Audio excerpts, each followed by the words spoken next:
This lesson is about using random numbers to draw a figure. In graphics and in computer games, the use of random numbers pops up a lot. Java has a good random number generator built into it.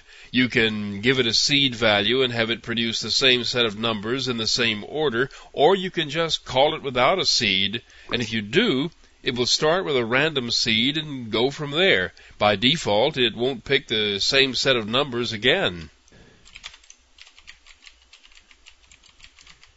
Now, the random number generator produces values in a floating point format in the range from 0 to 1. I find that a lot of the time I need to find a random number between two integers, so I came up with a simple method that does that for me. This is it, here at the bottom. If you pass in a couple of integers, the small one first, it will return an integer within that range. Now, here's how it works. This is a call to the random method of the math class, which returns a double value between 0 and 1. In the real world, the values of absolute 0 and absolute 1 are actually never returned, so you can forget about that problem. Well, you can worry about it if you want to. I know I have, but it's not worth coding around. This random number is multiplied by the possible range. For example, if we want to get a number between 3 and 9, the difference is 6, so this would multiply the random number by one more than that, which is 7. So now we have a floating point value that's between 0 and 7. We add the low value back into the number to put it inside the range we want. The low value in this example is 3, so now we have a floating point number in the range 3 to 10. But as I said earlier, the values of 0 and 1 never really happen, so what we actually have is something in the range of 3 point something to 9 point something. When we cast it back to an integer, that is, when we convert the thing to an int, the decimal portion is just chopped off, so the result is an integer in the range 3 to 9, which is just exactly what we wanted. Now, this thing works well in the integer ranges, even if one or both of the numbers input to it are 0 or negative. It's important, however, that the lowest value be the first argument because of the subtraction and because it's the one that's added back into the number. Now, let me show you how the randint method is used.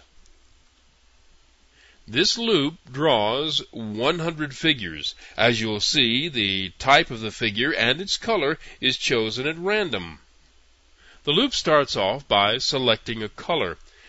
This is done by creating a new color object based on 3 random numbers.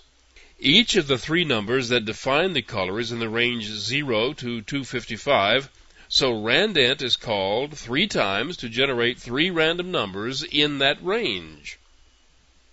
Now, the values of x and y are set. The x and y coordinates determine the position of the upper left-hand corner of the figure to be drawn. The lowest possible value of each one is the width of the window to the left and the height of the window above. That way, the upper left corner of the figure will be out of the window to the left and above if either of these values is chosen to be a negative number. Likewise, the bottom or right of the figure could be out of the window on the right or bottom if the upper left corner of the figure is inside the window, but the window is not big enough to hold it. The width of the figure ranges from 5 pixels up to the width of the window, and the height of the figure ranges from 5 pixels up to the height of the window.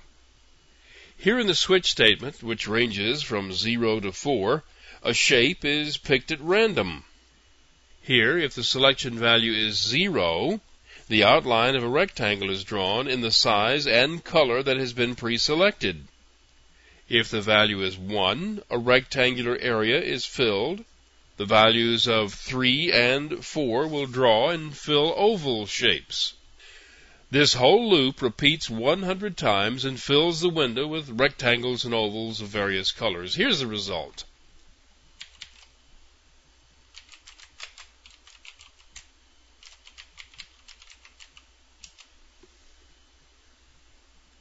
Now, every time this window is resized, it's painted all over again. The paint method is called to repaint it. And since it's doing it with random numbers based on the size and on randint, it does it differently every time.